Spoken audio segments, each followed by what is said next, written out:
It was Serenity Now. Serenity Now. Insanity later. Hello, everyone. We're okay. We're just late because we had all kinds of technical issues going on in different directions, between microphones not working and blogs not embedding. But none of that's interesting to any of you. So right now we're about to get started. We're going to start right in. I just wanted to tweet this out for a second, so I'm going to tweet this out. But how you doing, Jill? Are you watching all the soccer? There's tons of soccer on. Holy cow! I was going to say the big one's tonight. Wow. That's the U.S. could be done tonight. They could be done. Could be all over. Isn't that what everybody's expecting? Unfortunately, yeah. I mean, it'd be great. I don't see why at this point, with the amount of money that's been spent on them and how long they've had to develop, that we had to go into Copa America even thinking that, if we get out of the group and maybe make it to the semis, like, there should be no reason for that. There's enough talent. There should be a big enough talent pool, and Klinsmann has enough money to have higher expectations. But what do I know? Bring Landon Donovan back. That's the answer. Or develop new talent and get rid of Bradley. But one thing, I don't know if you guys were watching anything or saw anything about the Penguins parade yesterday. Oh, yeah, go ahead. So I have two favorites. One is this strictly for Mike, and the other is just this cracks me up every time I watch it. The first one is fans had Kessel for president posters, and they were hot dogs with a bite taken out of them. So to those fans, I say kudos to you. That was hats great. off, yes, hands off. The best part was that somebody had a picture of, I guess, like they were in the parking garage, which if you haven't seen the pictures, I did write a blog post about it, just kind of going through the day, because it's always cool to see those types of things. I love seeing championship parades, and nowhere else in the world can you have something like that where that many people, it was 400,000 people came together. Even if it's only for a couple of hours, sports is the only thing that I know that can bring people together like that. So if you get a chance to look at the pictures, do it. They're awesome. And the Stanley Cup always looks the best in those parades when they're hoisting it through the crowd. But somebody in the parking garage got a picture of Kessel pointing up at them like he saw the sign and was like, he got so excited about the sign. The other one was Ryan Rust, as he was going on the parade route, a fan threw him a beer. He immediately pops it open, chugs the entire beer, and like screams and cheers. And I'm like, you, sir, are having a great time, and I applaud you. That was, if you get a chance to watch the clip, it's really, that's what it's about. That's what, as a fan, you live for that. You live for that moment when you get to watch your team in the parade, and it's fun. It's honestly, if you could capture that energy right in a bottle, that'd be so great, because it's just such a fun atmosphere there, and I always love it. Even if you don't like the team or specific players, it's kind of cool to see. I'm not going to complain. I had somebody there. Can you guys hear me? Yes, we can. Yes. Okay. Does it sound like the mic? No, it doesn't sound like it might, but you can turn your volume back just a little bit, but, or just back off. If you can, I can turn your volume back a little bit. How do I do that? So now I'm going to complain, though, because I had somebody there, Mike Del Tufo, we know him, Eck.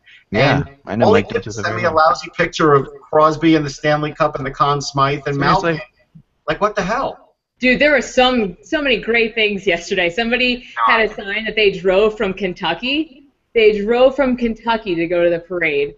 Oh, wow. It's also really hard to send pictures in those crowds. It's really, really difficult because there's just so many people here to look it all up. So. They do make up the numbers, though, because it was funny. When I posted early in the day, had them on the website, Hockey Broad on Twitter said, well, if you're talking about the entire population of Pittsburgh, it's 305,000.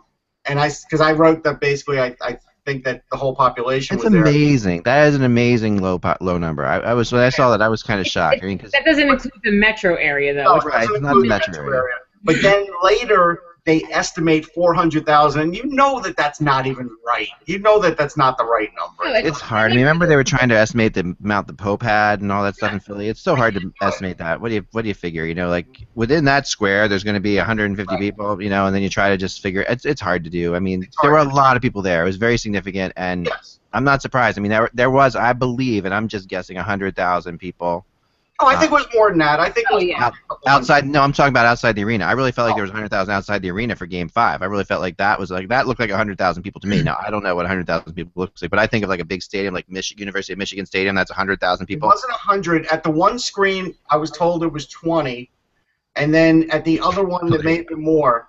I mean, I'm just saying this is what. There goes my estimating abilities. It looked like 100,000 people. I'm just telling you, this is what the guy. Regardless, it's a lot of people, and it looks like a lot of people too. That's the thing is when you see it, it's just impressive. Like I said, I like to imagine in the parking garage, just for fun, even though I know this isn't how they got up there, that they like scaled the parking garage to get up there because they're full. It's like 4 stories, and you can just see a bunch of people peeking their heads out. It makes it feel like so much more. So. I mean, we all know the estimates are always. I think they say they way overestimate them all in every instance. But who cares? It's still fun. Who cares if they're overestimating? It's still a great time. Oh yeah, no, for sure. Oh, no. What a good time. That was and you know, hats off to the Pittsburgh Penguin fans. They really did a great job. And you know, and the Penguins do throw a great party. I mean, the funny thing is, you know, having been from Pennsylvania, you know, now for the last almost 20 years and the first 20 years of my life in New Jersey, I've got a good grasp on the differences between these two states, and it's so fast. And Pittsburgh, even though it's, you know, obviously the western Pennsylvania, is still Pennsylvania, and you do get a sense of it that people from Pittsburgh are just great. Like I mean, I've met so many people from Pittsburgh in this area that have moved to this area, and they're the nicest people. They really are. I think it's a combination of to me, it's like the beginning of the Midwest. Pittsburgh is. It's like, you know how Midwestern people are different. It's like the beginning of them losing the East Coast like craziness that we all have here. Harshness. Yeah, the harshness, until like, they're just friendly people out there. And see, I have a different take. I think you get from Philly into Pennsylvania, and then you get into Pittsburgh. I'm so happy you call it Pennsylvania, because I call it Pennsylvania. I saw a. Is it working on now? Yes. Yep. Is the microphone working? I think it might be the mic. Yeah. Mm-hmm. Okay, I saw a picture on Twitter this morning saying "Welcome to Pennsylvania," and it was a picture of a deer with a balloon that says "Get well soon." A deer that had been hit by a car. Yeah, well, no, the middle of Pittsburgh, the middle of Pennsylvania is a different ball of wax. I'm just talking about. I mean, that's what you're talking about with Pennsylvania, right? Yeah. But I'm talking about but the Pittsburgh area itself, really great, really great. I think the people. I mean, I've just worked with a lot of people. My wife has worked with people from this area, and they're very nice. The people from Pittsburgh. I bought a bunch of what was I saying? I bought a bunch of programs for people from Pittsburgh because the people in this area all wanted programs for the Stanley Cup Final, so I must have bought like 6 or 7. Yeah, we're all just fired up to get it, and pucks and things like that. They really do love their Penguins. It was a really good thing that to see them turn out in such great numbers. I mean, you think about how the difference in size between Philadelphia and Pittsburgh, it is really noticeable. I mean, Philadelphia's 3 times at least its size of Pittsburgh, if not 4. And you really notice it, especially when you're staying there for a couple days. You know, you get a sense of this is not a big city. You can walk easily from place to place. Just within a couple days, I really got like my thing, you know, like, which was fun. And just staying in the hotel, I knew exactly where I had to go to get the kind of things that I always forget, you know, like, and I know I found the stores where they were and things I had to find and all that stuff. So yeah, I felt very comfortable. But excellent. All right, let's start in with the show.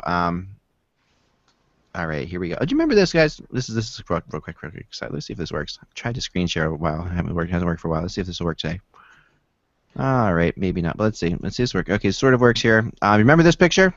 Yeah. That was a famous picture from the Vancouver riots. Yeah. Sorry, I know it looks kind of like we have it 6 different ways there. Infinite. So there's a really cool article on McLean's.ca about the woman from this picture. This couple is still together. This is actually from the Stanley Cup riots in 2011. I was there, enjoying myself. That was not me, by the way, kissing the woman. But anyway, you know, damn should have been. But anyway, it was a fun. They both live in Australia now. It's pretty funny. It's a pretty cool story. Check it out on McLean's. They love Vancouver so much they moved to Australia. I get it. Okay. Yeah. Well, you know, they live in Australia now. But that was quite a night. That's a night I will never, ever, ever forget. I will share that story sometime in the future. But let's get going. Here we go. By the way, the bell doesn't help. That bell doesn't help? No, because it's got to be really loud. Okay, I'll get the other one. All right. Sorry. No, I didn't.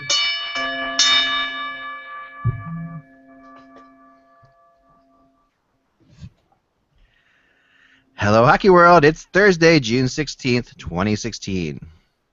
I'm Michael Agella. I'm Jillian Fisher. I'm Russ Cohen from Sportsology. And I'm Eklund, and you're watching the hockeyBuzzCast on hockeybuzz.com. This is the podcast that comes to you every Monday through Friday at this time to fill you in on what's going on in the hockey world. And today we're going to fill you in on a couple buyouts, or actually a quick buyout. First off, the Flyers will once again say goodbye for the second time to R.J. Umberger. As we know, the Flyers players return, and quite often 2 or 3 times before you actually, it's like an old girlfriend. You can't really get id of a Flyer. And then they stay in town for a couple of years, They do, and then they stick around, and then they become part of the, the alumni team. But here they are, yeah. So RJ is, I think, and I kind of get the sense, that mean this is the end of an era for R.J. Umberger. Had a really, I think, a pretty interesting career. He came in as a player who was a holdout, if you remember right. He got drafted by the Penguins, wasn't it? Vancouver. By Vancouver, right. He's from Pittsburgh. Talking about people from Pittsburgh. There's a nice transition. He's from Pittsburgh, and he's from the Pittsburgh area.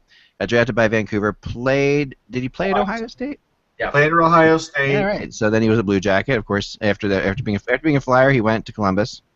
No. He was a Ranger before anybody. They signed him. That's right. The Rangers signed him. The Flyers, though, but didn't the Rangers sign him when the Canucks couldn't? Is that what happened? Yes. Okay. And he got traded to the Flyers?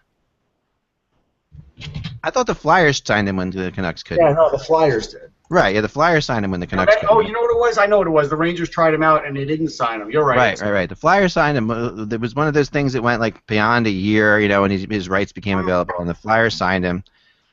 And so it was a little bit of an auspicious beginning. And when the Flyers signed him, a couple things had to happen. One of which was, if I remember right, Patrick Sharp got traded to make cap space for R.J. Umberger the first time around. Am I right about that? I think I might be right about that. I'm not positive, but I know there was a connection between R.J. and Patrick Sharp. I believe that's right. But anyway, there was some stuff that happened. R.J. had a pretty interesting career for the Flyers. He was very good for a while. But he came here with Lindros still here, and at the time that they were going to be R.J. and Lindros were going to be the big, the twin tower type players up front. RJ had, I think, one of his most memorable moments was definitely in the Stanley Cup playoffs when he was flattened by Brian Campbell in Buffalo. That was and he was a real good player at that point. He was a very good playoff player for the Flyers early on in his career in general. He put up serious playoff points. So people who are hard on RJ right now just realize he's been in the league for a while. I mean, this is the end of his career, and he did have a pretty big contract. Well, go ahead, Mike.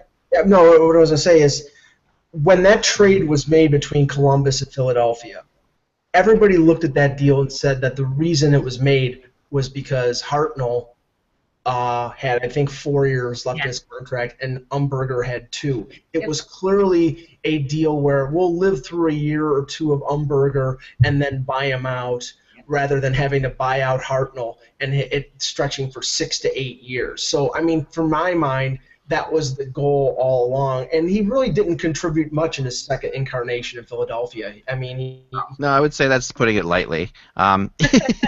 He really had a hard time with it. And admittedly, himself would admit that. I mean, he was not. I think he himself would be happy about this buyout today. I just think he's one of the things about R.J. Umberger, and when he was traded to the Flyers for Hartnell, I remember talking to somebody on the team who had been there with R.J. and was still there. And he said, the problem with R.J. Umberger is he's a negative guy. Like, he comes in and he's kind of a self-defeatist type guy. He doesn't think he ever plays well. He always thinks he's doing lousy. He just has that kind of, doesn't bring a lot of energy in positive ways to the team, where Hartnell was, if you remember right, very, very upbeat and positive, so completely opposite. So there was a lot of concern. And I do think that the Flyers suffered from that in the first year because they have other players like that. Like Simmons is another guy who's hard on himself if he doesn't do well. Mm-hmm. And, that's honorable at some points, but it also can become, if you're outward with that, it can feed into the whole dynamic. Be mature about it. You got to know when to rein it in a little bit. Yeah, you got to keep it to yourself. It's guys that they don't want to let the team down, so they talk about how bad they are. Basically, we've all worked with people like this, so it's and while since Mike's not here now, we can talk about it. But I'm just kidding. That was a joke. It was a total joke. That was good. That was just too good. Sorry, I had to lay that one up. It was just a layup. All right, so RJ's gone, and we're going to be bought out, and this does open up a little more cap space for the Flyers, and they are definitely looking to make moves. And this is the beginning of what I think will be a really interesting, week and a half to 2 weeks for the Flyers here. Maybe even let's call it like 2.5 to 3 weeks probably, because they're going to be active in UFA stuff too. And I know you've said it too, Russ. You believe this, right? Yeah, I think they'll move up in the draft if they can. That'll be the first thing they try and do. If they can't move up in the draft, I think they'll explore some trade opportunities at the draft. But I don't think they're going, big-time free agency with anybody. I don't. I think if people are looking for that, I think that's a misnomer. I don't think they're ready for that. I don't think that's the plan. I just think they're going to try and do it other ways with assets they have and not try and cap things out, because that would be the old way they would do it. Hey, we got a little cap space. Let's spend it all. Yeah. Hextall's not like that. And I get the sense that the fans are also kind of feeling that too. Like, listen, we've been there, done that. Like, we'd rather – Hextall has been sometimes painstakingly patient. Like, I think Philly is not used to that kind of patience, but I do think it is something that the fans are like, if we feel like we can just wait and make the right moves and not go crazy, they're willing. They're more than willing to do that. The day of the quick fix is over with, and I think that fans realize that the day of the quick fix is over with, because you had never had a fan base like Toronto buy into a rebuild. That was always the justification of their management group was, we gotta win right away. We gotta plug holes. No, the fan base knows that most successful teams right now are built through a combination of draft, free agency, talent recognition, and trades. I think Hextall has brought that to Philadelphia, and the days of going out and spending $6+ million on an idiot like Ilya Bryzgalov, or a guy who was a great player who was over the hill like Vincent Lecavalier, that's a failure. So you have to move in direction. By the way, Bryzgalov did happen to come out today and say, "Yeah, I took a year off. Now I'm going to be back in the NHL this year." And yeah. That's if somebody signed you. I think someone will invite him to camp, but I don't know if he'll get more than that. I feel the passion inside and the fire in my eyes. I want to face new challenges, and I want a chance to play in the best league. I have renewed love for the game and desire to compete against the top players in the world. Renewed love. What happened to his old love? And he's bored with Haddonfield. That's what that tells me. Enjoy the Vladivostok ad. Yeah, I have a friend who sees him all the time at Home Depot. He's been doing a lot of work on his house. Bryz is, come on now. Bryz is awesome. He yelled at me once in the locker room for my cell phone being on. He's just like, there's so many things that I can say about him. He is such a unique. He's not somebody I think I'd want in like if things aren't going well or if things are rough. I think he provides entertainment, but I think there's a time and a place for that.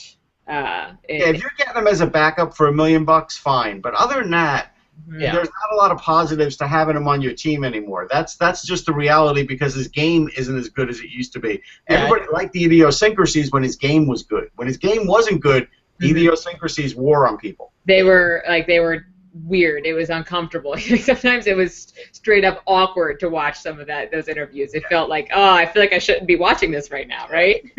Enjoy the Vladivostok Admirals of the KHL, because I think that's the only team that'll give him a chance. I don't think that anybody in the NHL is going to give Ilya Bryzgalov the time of day unless it's a two-way deal and it costs them $575,000. Then maybe somebody will roll the dice. But I think he's used up all of his currency in the NHL, honestly. He may have. I think there's a good chance of that. But again, it's an interesting thing, and I'm not going to make too much out of it. I never interviewed him that much because, to be honest, I didn't like the whole act. I think he's a decent guy, but I also saw another side of him where we were at the Winter Classic, and he had literally just come out of the locker room, and he didn't say a word to the media. We were all waiting on him.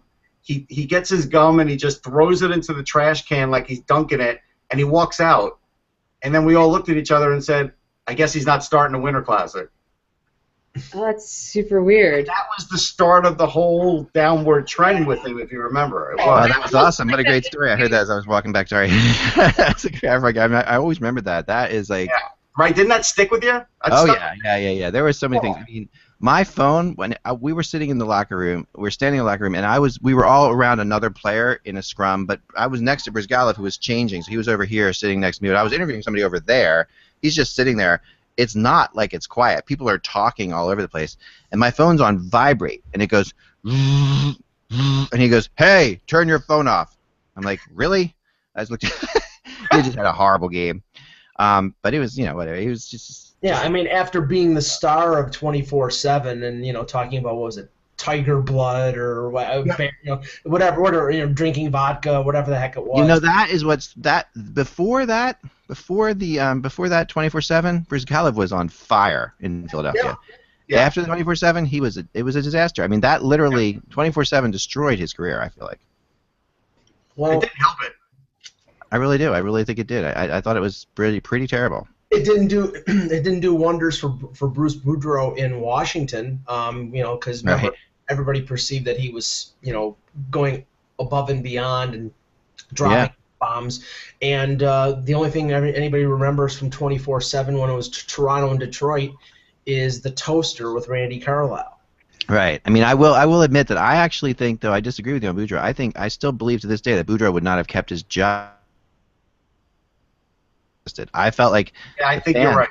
The fans who were around were not putting any pressure on him because they realized that he was literally doing everything he could, and you saw what he was doing. And you saw the players letting him down. It was otherwise. I mean, that an 8-game losing streak for a team like that right then and there would have been disastrous. You bring up a very interesting point where you say the fans saw that he was doing everything he could. Yeah. Interesting that you say that because it shows that the fans the fans' pressure on social media has an impact. It absolutely has an impact on these coaches, and that's amazing to me that, like, when you think about the 24/7 or the series they just did for the Stanley Cup Final, these coaches, I feel like they know that the fans are watching and they know that social media is important. So it's almost like, how much of an act are you getting? And especially in the Stanley Cup Final, that's it's great for the league. It's great entertainment, but it's amazing that these coaches go what they have to go through. Oh, I know, and it's very true. And the other thing about that, last thing on the 24/7 was always like to bring up this point though, because I think it's fascinating, is that 24/7 lost its mojo for me the second it aired, and because like if they had filmed the entire series before putting one on television, I can't imagine how cool it would have been. But when they put the first one on television and Boudreau saw himself saying all this stuff and saw like how it looked and how it viewed, it changed everything. And it really did. But that first episode of 24/7 was phenomenal. I mean, because that was really behind the scenes.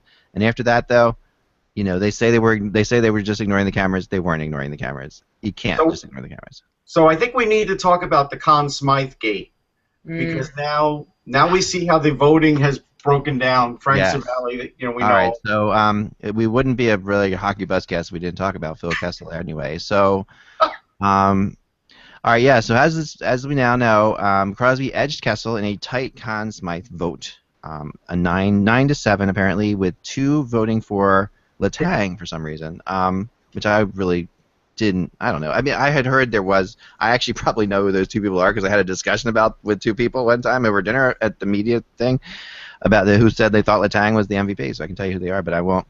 But I pretty much know who they are. In Toronto. The Letang thing is the biggest question mark for me. Like I can buy it between Crosby and Kessel. I can. The Letang thing for me is very questionable. He was the biggest question mark we've all talked about throughout the playoffs. He caused them to almost lose games sometimes with the penalties he took. Yeah. So that one to me is very interesting. It almost is like, to be the MVP, you can't be doing things like that to make your team possibly lose a game, to lose your cool a little bit. The MVP doesn't lose his cool. Right. But here's the other thing. So 2 people apparently left Kessel off the ballot entirely. And that's the thing that always drives me crazy with the baseball writers' vote, is when a guy who's clearly deserving gets left off the ballot entirely, because then to me that screams agenda. Like that means you don't like Phil Kessel and you don't want to see him win this award, and I think that's terrible. And that's the way I take that when I see that.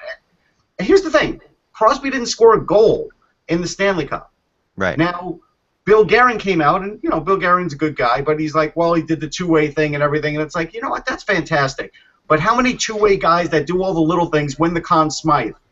Nobody ever. When was the last time that because somebody had brought up the statistic or like the year? It had been like 10, 20 years since somebody that had the kind of the stats that Crosby had has won the Conn Smythe. It had been a very, very long time. So it says something. Yeah, and I still cannot believe that there was not that Murray didn't get any love in this thing. Yeah. I just think that it all evaporated in Game 5. But people just I think it evaporated before Game 5. I don't even think it was an option. Honestly. It was a long shot before Game 5. But even if he's letting up goals and all that stuff, as we saw, whatever. I mean, even if it's just what he meant to that team. I mean, literally, if you took him out and put Marc-Andre Fleury in, they don't win the Stanley Cup. So, let's say if you take... You're probably right, but the thing is that you can't look at what Pittsburgh did in the final and see San Jose getting 18 shots or 19 shots and say that the goaltender was the reason why they won. But then what did Crosby do in the final? Like we just said, I mean, if we're going to talk about the final, Crosby was amazing before the final. I'm not arguing. Like I said, I'm not the biggest Phil Kessel fan, but Phil Kessel deserved to win the Conn Smythe. I thought he deserved to win the Conn Smythe too. Let's talk about Murray. Even the greats let up bad goals. That happens. Even some of the best goalies in the history of the NHL have let up bad goals. So that's not excusable to me. That's not a reason. Letting up 1 or 2 bad goals, not a reason. He kept them alive. We get a lot of texts and emails and things when these kinds of votes come down. I didn't get one person that said, yeah, we thought Crosby should get it. I kept getting texts and emails that are like, how did Crosby get it? I mean, that's what I was getting. Well, I don't know. Talking to people, I heard people saying that Crosby should get it. I definitely heard that. I mean, I get it. At the events, you heard that some talking about like this was Crosby's. I mean, I'll tell you one other thing I think plays into this, and then Mike, please have your point. But I think the idea here is that Crosby had this unbelievable season. When you take out the beginning of it, right? I was just going to say the first half, not so much. Right. So, but I think that. So, I don't think he's going to win the MVP of the league. Where I think that's good. Obviously that's going to go to Patrick Kane, right? So. It seems like that, but really, if you just took that last couple months, the first couple months away from the season or whatever, and then from basically the point at which Crosby was not voted on the All-Star team was when it all turned, and I still believe that was a motivating factor for him to not be on the All-Star team. That's from that point on, he was the best player in the NHL, no questions asked, and he was an MVP. And yet, I think it's a little bit of voter guilt about this. I think that I felt like there was a subconscious thing like, oh, how great he is now. Look how great he is now because we didn't vote for him in the other one. And you don't know that, but we didn't vote for him over there. I feel like that had something to do with it, Mike. I mean, I just think that you could tell about, I'd say after Game 2 from all the reporting and commentary from various people who were at the final that it had swayed from Kessel to Crosby. That everything in terms of maybe not the scoring because Crosby scored I think 4 points less than Kessel did, but he's taking faceoffs, he's matching up against Joe Thornton, he's doing this, he's doing that, and I'm not disputing that, but I thought just purely on the points aspect and scoring key goals or making key offensive plays, setting up Malkin for that one goal, things of that nature, that Kessel had probably earned the Conn Smythe, but other people didn't see it that way. Well, remember Hagelin on the ice said something that I thought, man, he must watch the hockeyBuzzCast. He says what I've been saying all along, which is the fact that Crosby's the best grinder to ever play the game. And Hagelin said that right there and then. And the fact of the matter is Crosby is not really about points. Even though he does put up really good numbers, he really does do other things. And I don't deny that Crosby was MVP worthy in this thing. I really don't.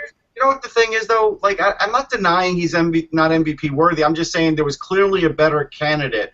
And the idea was when Crosby was dead in the playoffs, and there was a point where he was dead, Phil Kessel was carrying the club. Now, it never happened the other way around. Kessel really did more to keep them in the playoffs than Crosby did. And that line was bigger down the stretch for them. I mean, that line was bigger down the stretch to when they got on their roll. And I heard Bill Guerin talk about this the other day. And Bill Guerin is a big friend of Hockey Buzzes and a big fan of this show, too, as well. He's a great guy. I heard him talking about it the other day and saying that, listen, that when did it turn around? He's like, well, the Sullivan came in and put his thing in, and then the HBK line took over, and that's literally how he's pointed to the beginning of the transition of that team going from being a really scary, horrible team to a really scary, good team within a very short period of time, right? So, and that line stayed together throughout. I mean, they were moving Sherry in and off the line with Crosby, or Kunitz in and off the line with Crosby, or even moved Hornquist at one time and then brought him back quickly. So that line. HBK line was consistent throughout and it's productive throughout. Right. Right. And they got 56 points. 56 points throughout the playoffs. That's ridiculous. Yeah, that is ridiculous. I agree with you. The one thing, though, I said about the vote, I said the NHL probably loves that Crosby is the MVP. I'm not saying that that's the reason why, but Crosby, the one name that an average or just casual fan would know is the MVP. That's great for them. Sure. Oh, no, it's good for marketing. Like, he was on the Dan Patrick show today. If Phil Kessel would have won, I don't think Phil Kessel would have been on the Dan Patrick show. But, again, I don't care about that. Yeah. I know. I'm not saying that's the reason that it happened, but that is just a side. Yeah, totally. No, I mean, that was it. So let's go back to Carolina, who's been in the news 2 days in a row now for us. And a lot this past month. They have extended Cam Ward, their goaltender, for 2 more years, $3.3 million per year. This is not unexpected. This is something that we talked about before that I felt like was going to happen, only because I knew Cam Ward would take a serious pay cut. I knew Cam Ward, is very much beloved still in Carolina. I mean, he still is the goalie. He still is the goalie who brought them to the Stanley Cup, and that really does. 50-50. A lot has turned on him. If you go, there are people who have turned on him. I do agree. Yeah. But I think that of all the places he knows he's going to get the most money, it's going to be Carolina, right? If he's not going to get $3 million anywhere else, and he's going to get $3 million in Carolina. So that's why I think that. And plus, Carolina has cap space, right, to make something like this happen anyway. But I actually think that had more to do with him getting $3.3 million than anything, because they need to get to the cap floor, so they didn't mind paying him a little extra. I don't know about teams. Not the same goalie. He's not even close. Not even close. No, he's not. He's not. But he's a bad signing. This is a familiarity signing that is not going to get them anywhere. Now, what this is telling me is that I guess they don't feel like they're a serious contender for the next couple of years, so he's their stopgap goalie. Yeah. No, it means that they're probably going to split him and Eddie Lack halfway down the middle in terms of games, because Ward played, I think, over 50 games last year, which was surprising because Lack was a guy that they brought in from Vancouver who everybody thought was potentially the heir apparent. Played 52. Ward played 52, and I think Lack played played 34, so maybe it goes 40-40 this year, but I don't know. I mean, when's the last time Cam Ward was a factor? I'm telling you, I've watched him in so many games, and for that one game where you see the old Cam Ward, I was watching games where I was like, is this Cam Ward really giving up goals to give up games? Honestly. Yeah. He's at the same point of his career that Ryan Miller is at in his career. No, I would take Miller over him right now. I'm saying at the same point. I'm not saying the same goaltenders. I mean, but my point is Ward has been injured a number of times. He's not laterally doesn't move as well as Miller does, and I think this is like you said, a comfort signing. I think he's basically a 1B now, and Eddie Lack will be the 1A and get probably more games. But I still think that maybe him getting a little extra. I mean, I thought he was going to get in the 2.5 range from some team. Him getting over $3 million is probably because the Hurricanes need to get to the cap floor. Okay, just another interesting thing I noticed here for those of you who like to follow the media and enjoy Bob McKenzie on television, which I really do. He, since Sportsnet has the draft again, but McKenzie will be on NHL and NBC, which is good. So I like the fact that's going to happen. It's definitely our win down here in the States to get McKenzie there. I mean, I'll be on Sirius XM live both days. I'll be listening. Yeah, no, we'll always listen. We have had some calls back and forth, Russ, over the years. We've had some fun things. Yep. Some little things that happen behind the scenes that we can't discuss. But there's always good stuff going on there. But I thought that was interesting. Also, I was seeing that Rutherford wants to bring back Justin Schultz, which is an interesting call. But he's not very optimistic. He can. He's what he said. He says, "I'm not very optimistic. I can." Obviously, the Penguins need to clear space, which is what a lot of these Malkin rumors are tied to. Well, the thing is that Justin Schultz because he's an RFA. To qualify him, you would have to give him about, I think it's $3.8 million. I mean, it's he made over $3 million last year. I'm looking it up as we speak here, but he's a top 4 defenseman like that we've talked about before. I think he's not a top 4. Actually, no. He is on that team. He is. As of now, he is on that team. Well, I mean, honestly, he didn't play a ton of minutes in the playoffs. Maybe he isn't. I mean, I don't know. He was on their bottom pairing, and I don't think he is a top player on that team. I felt like he got elevated minutes at times. No, because I mean, Letang, obviously, Mata, Daly, and then who? Derek Pouliot, Dumoulin. They're all sort of in the same. Dumoulin was in their top 4 in the playoffs. They're all in the mix. He could be. He's right in there with those guys. So he's on the edge of being a top 4 defenseman. Like, if he plays well. See, that's the problem. Schultz, he believe it was close to $4 million. To qualify him, you have to offer him a 10% increase. That means a salary over $4 million. They're not going to do that. So if they don't do that, and he doesn't get a qualifying offer, he's an unrestricted free agent. And he may get some offers out there because there's not a ton of defensemen out there in free agency. So what Rutherford's probably trying to do is say, okay, Justin, we want you back, but we don't want you back at $4 million. How about $2.5 million? And with the market out there, Luke Schenn can get signed in free agency this year. So I think Justin Schultz can too. Here's the thing. So he did play over 14 minutes in the playoffs, which is a good number. I mean, that's a really fair number. And he played well. I mean, it took him a while to get it going, but he did get it going in the Stanley Cup, and I felt like he was a factor. They do know that this is his favorite team and the place he's always wanted to play, so they probably can get him a little cheaper. Right. But here's the thing, and we're seeing this. Teams don't want to give up defensemen anymore. They don't want to let any defensemen out there. So they're doing everything they can to lock up defensemen, and Echo be talking about the other guys getting locked up too. Yep. All of a sudden, that market is shrinking every minute. Well, can we mention what was just tweeted out literally minutes before the show started? Was that Mike Chambers, who covers the Colorado Avalanche, report? Yeah, I want to talk about this. Joe Sakic saying that Tyson Barrie will not be traded, that they're either going to go to arbitration for him or that they're going to sign him to a long-term deal. Now, what I personally think is this is like, yeah, I'm not going to trade him. I'm not going to trade him until somebody makes an offer that's worthy of it. This is curious because I know that there have been discussions with teams about him, and so this tells, and I know that for a fact from talking to other teams who have had discussions. So if you know that discussions have happened with him, and now they're saying he's not being traded because they're not getting what they want. So that's what's happening. So they might not trade him, and they might be like, okay, and it also, I don't totally discount this fact, because I kept trying to get this information out of people, and they weren't. I remember I had a long discussion with Adrian Dater about this, who was really obviously tied in with Colorado. And I said, with what happened with the Penguins, with this copycat league, I mean, here is a defenseman who fits into that kind of defenseman perfectly. Like, he is the new wave of defenseman. So suddenly, is he more valuable than he was when they were thinking about trading him at the end of the year? Happened. Yes. I think that plays into it as well. So they're willing to not trade him, which is what Sakic is saying here, because if they do trade him now, then it will look ridiculous. Sakic probably won't trade him at this point, but I think at this point they're willing to trade him still if they get the right offer. But I wouldn't expect teams. I probably don't think he's going to get traded. I think it would shock me if Shattenkirk gets re-signed too now, because I think teams are sort of looking at this thing. Listen, you could make the face, but teams are looking at this model now. No. I'm making the face. I'm making the face not because.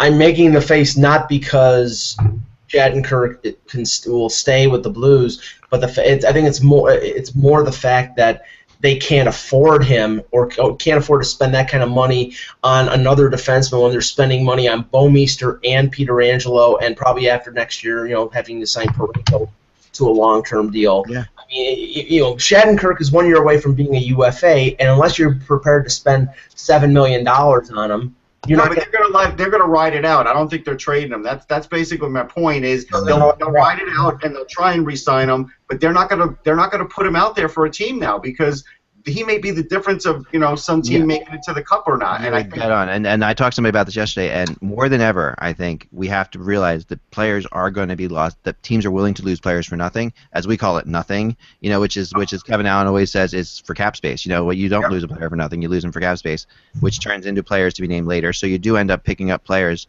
but I think that what Russ is saying there is dead on. Everything is so friggin' tight, especially in the Western Conference. So you go through that, and you could say, okay, we could trade Shattenkirk for a second and a third a couple years from now, or whatever we're going to do.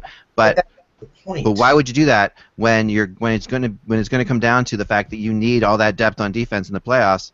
But that's that's the point. I'm not saying you trade Shattenkirk for a second-round pick. I mean, you parlay Shattenkirk into a player that helps you someplace else. I mean, yes, if you don't get value for Shattenkirk, then you don't do the deal. I mean, you got to get defense. The thing is, he's a defender, you know. So the problem is you have to get you have to know who's going to fill that spot on defense. You have to know you're not going to lose your depth. You have somebody new coming in. George Schmaltz, I don't know if he's ready. George Schmaltz, a heck of a skater and a great puck mover. I don't know if he's ready. If he were ready, then they can do it. But if they feel like he's a year away, Shattenkirk's not going anywhere. And then a year down the road, how do you know they're not going to trade Bouwmeester? Like, Bouwmeester may fall out of the model of the new NHL because he's picking up in age. That's what I'm saying. Right now, GMs, I think, are all in a situation room and looking at things and saying, if we get rid of this guy, what are our options? And they're finding out that their options are like Luke Shen or trying to make a trade they can't make. So if you're the Blues, you're a couple goals away from the Stanley Cup this year. Right. You know, you were really close. So the way they're going to look at this is they're going to try to do as much as they can, like they did last year, and keep it going.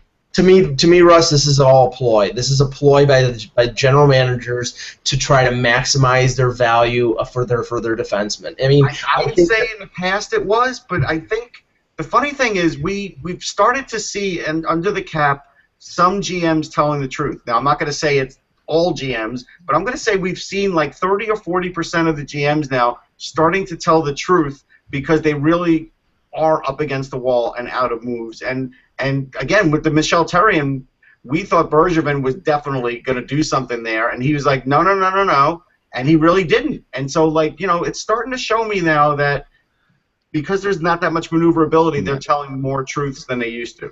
And there's a couple other clues in this. I do agree with you, Russ. I do think they are telling more truths than they used to, but I also will say that whenever I hear someone say that they won't trade somebody, I ask myself, why are they making that available? It's not like it's not as if, I mean, the rumors are out there, so he's probably just trying to, you could say, okay, he's just trying to stop the rumors. He's trying to mellow it out for Tyson Barrie for his sake so he doesn't have to deal with it, right? And that might be part of it, for sure. But when you actually make it public like that, you're making it public for a reason usually, and you're either trying to drive up the price or you're trying to make it you know, but wait a second, is he available? You know, possibly, because there's all different sorts of ways. I think he's trying to sell tickets. I think they need to sell tickets there, and I'll tell you where they did it. They've done this a couple times. They said a few days before the draft, we like Nathan McKinnon. Boom. That was over. Yeah, no, they did. They did. And this team, so far, Sakic has been pretty awesome. This also tells me a little slightly bit that they might not be so heavy on Bryzgalov, you know, which is another name that they've talked about. I agree. But remember also Matt Duchene. He did finally come out and say, we're not trading Matt Duchene. They didn't. Right, but he tried to. But he tried to in all these situations. See, that's the thing about this. This is following very much the pattern of Matt Duchene, in my opinion. And there were a lot of people during the finals who said that Matt Duchene would get traded, that he's inconsistent, and that he's been a problem. Funny, didn't they say anything about Ryan O'Reilly? They did. They did, and I don't get the inconsistency. I'm going to tell you something about Matt Duchene. This kid is driven. He told me in preseason he wanted to make the World Cup team. Was one of the most important things to him. Anything Matt Duchene wants to do, he can do. He's one of the fastest guys in the league, and he's a bona fide goal scorer. I don't buy any of this other stuff that I hear about him because I see when I talk to him and I see the opposite. And I've talked to him in different situations. I agree, but there are streaks. You have to admit they're all streaky. I mean, but he has a tendency of these, you know, and Giroux has the same thing where they'll go like 20 games all of a sudden without scoring.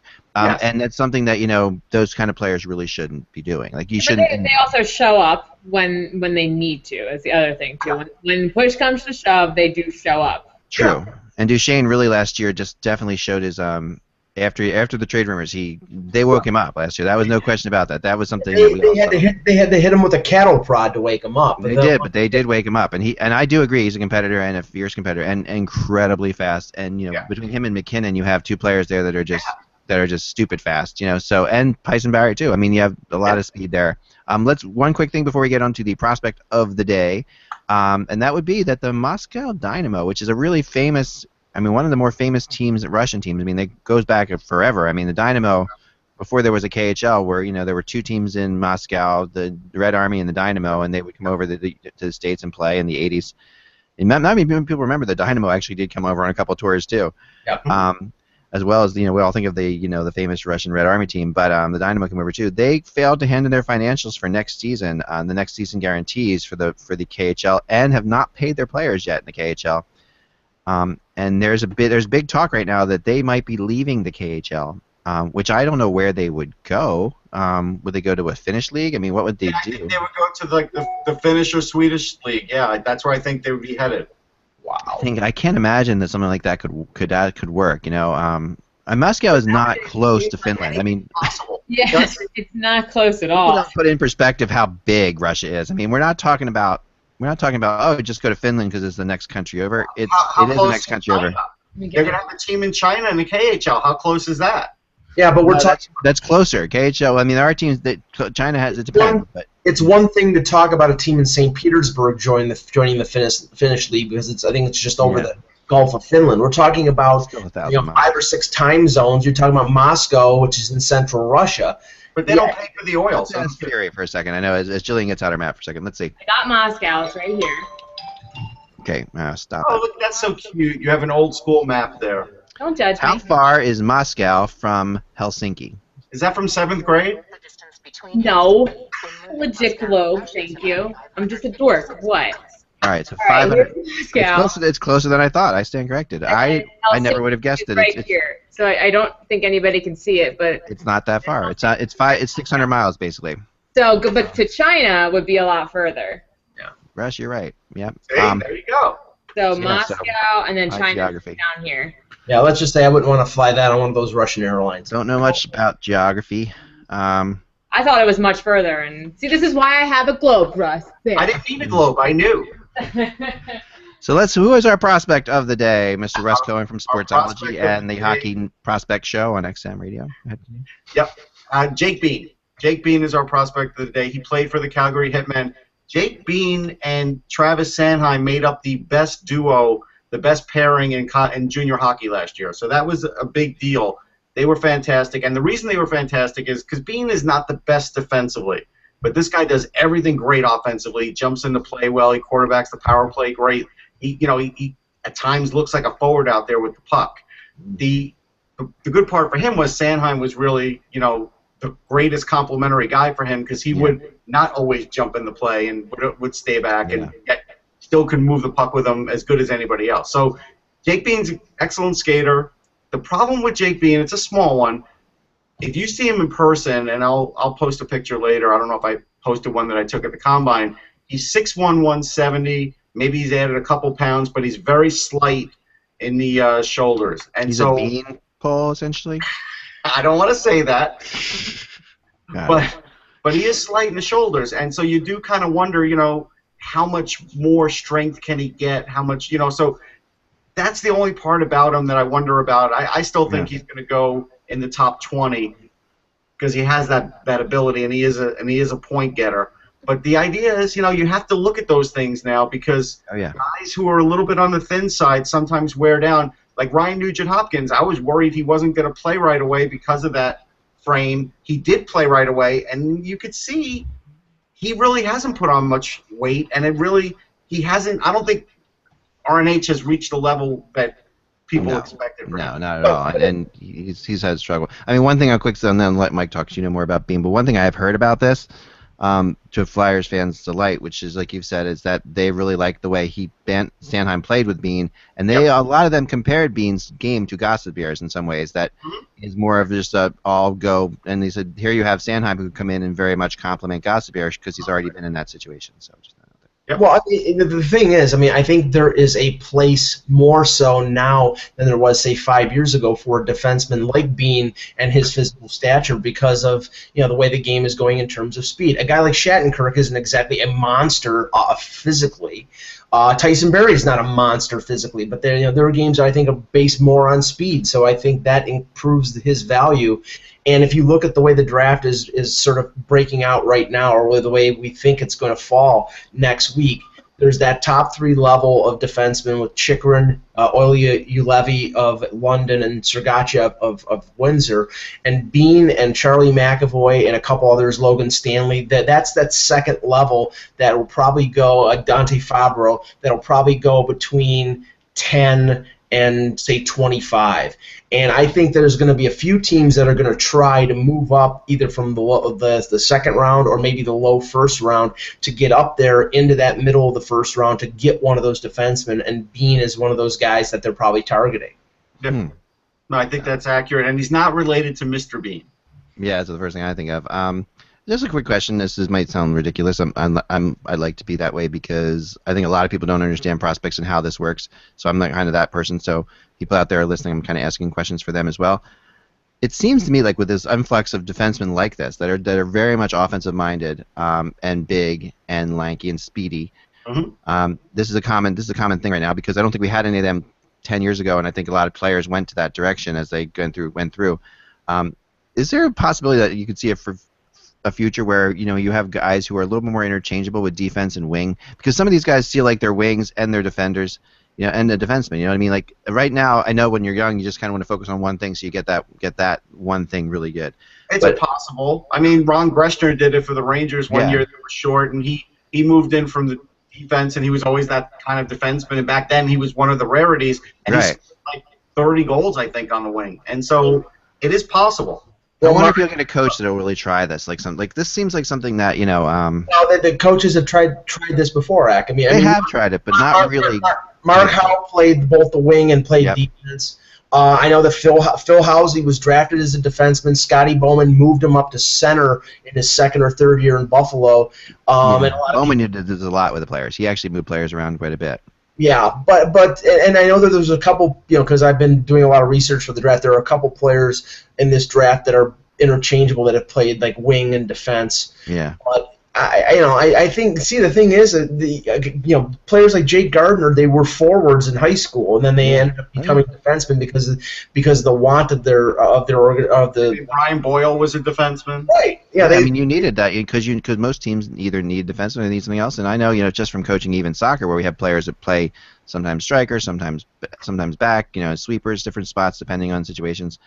If they're talented and they're fast and they really can do, you put them where you need them in different spots. Well, and this is a reason I think like the Flyers would be interested in Bean, because at the end of the day, if they had Bean, Sanheim, and Gostisbehere out there, would they try a shift like that? Yeah, I think they would. Yeah, why not, right? See, this is the same situation that we're talking about with Edmonton, who they're going to have the 4th pick overall and they're going to take a forward. I mean, one thing that Philadelphia has in loads is defense. Really, they should be targeting a forward with their draft pick, unless they're going to trade one of their defensemen to get a forward. I mean, they want to draft a forward, but I think if this guy's there, yeah, that's the thing. They definitely want to draft a forward first. But let's say Max Jones is gone and Bellows is gone, and they were targeting him, and Bean is there. Right. They may look at Bean and say it's between Bean and Rupstov. They might go Jake Bean. I can't say they're not gonna. And this is like the Nashville way of doing things, because you can never have too many defensemen. You can you can move great defensemen if they develop. As long as you can get them time to develop. Yeah, as long as you get them time to develop. What do we know about Bean in the social media world, Jill? He's not too active on social media. It's funny that we said about privacy on social media, because his Instagram is actually a private account. Mm-hmm. But on Twitter, he's not very active. I mean, he'll say some things here and there, usually congratulating one of his players or one of his friends. So that's the most interesting side for me, is seeing these players interact with each other before they all break out into the NHL. And you can just really get to see how they are friends or who they're close with. I know it seems like he's close with Brendan Burke. I don't know if you guys are familiar with Brendan Burke. Yeah. But the other thing, I don't know if he speaks Russian or not. He tweeted something in Russian in response to a Russian tweet. So if he does, that's pretty cool. If he used Google Translate, I don't know the difference. Right. Well, one thing, he does like Skittles. I did not see that. I did not see if he likes Skittles or not. Apparently, he's a very subpar Monopoly player, which is interesting to me, because if he ever wants to play board games, I'm down. But yeah, if you guys are interested, his Twitter is just Jake Bean, his first last name, _2. Jake Bean _2. There you go. He's a good guy. He's a very easygoing guy. He's very self-aware, self-critical. He understands now that the NHL, the way it is, has really opened up an opportunity for him, and he's not going to blow it. Yeah, he seems very focused. He seems like not distracted by other things. It's almost exclusively tweets about hockey and other players and other teams. So he's very focused. You can tell. Very good. Very good. All right, folks, that's all the time we have for today, but we'll be back again tomorrow. Same bad time, same bad channel, 1 o'clock-ish in the Eastern time zone. Remember, without the buzz, it is just hockey, and have fun. We'll talk to you then.